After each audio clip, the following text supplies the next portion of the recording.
Salut, c'est Trado. Voilà ma mise à jour quotidienne pour l'indice parisien. Malheureusement aujourd'hui, enfin je dis ça pour ceux qui étaient haussiers, la séance du jour s'avère être encore calamiteuse et c'est vrai que ce qui se passe aux frontières de l'Europe, notamment avec la Grèce, n'est pas là pour rassurer et les risques de contagion font craindre le pire.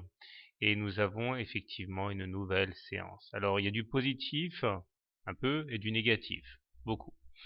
Le négatif, c'est que, comme le laissait supposer l'analyse d'hier, nous avons une belle séance de baisse. On clôture avec près de 1,5% de baisse.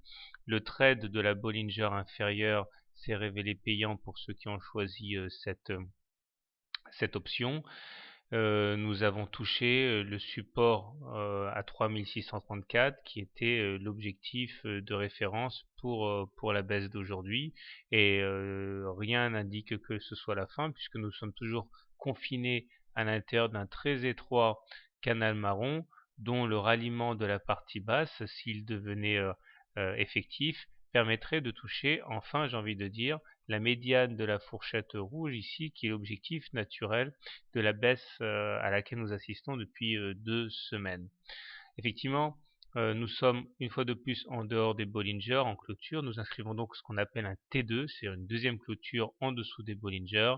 Et ces mouvements sont toujours redoutables puisqu'ils montrent un accroissement de la volatilité, comme peut en témoigner donc l'écartement de la Bollinger supérieure et inférieure. Et dans ces moments-là, tout est possible. Donc pourquoi pas effectivement rallier cet objectif naturel. Nous avons également maintenant un autre support de référence que j'ai indiqué. C'est celui qui correspond le plus bas de février 2010 vers 3545. On remarque également que du côté des indicateurs, rien de neuf puisque le MACD est toujours inférieur à son signal et négatif. Le stochastique est lui aussi toujours inférieur à son signal et en zone de survente. Et le momentum est décroissant et négatif.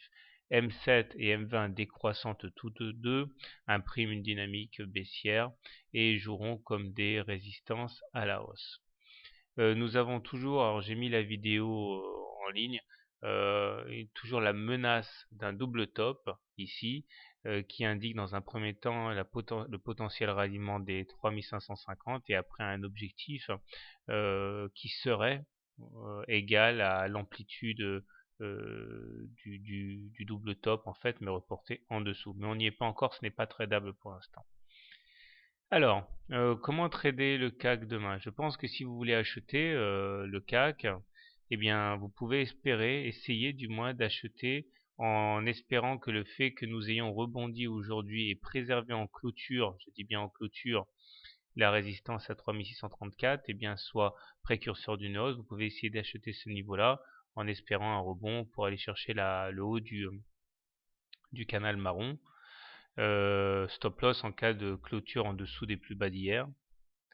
Ou même simplement en cas d'enfoncement des plus bas d'hier, je pense que ce serait déjà pas mal. Enfin d'hier, pardon, je veux dire ceux d'aujourd'hui, vers 3614.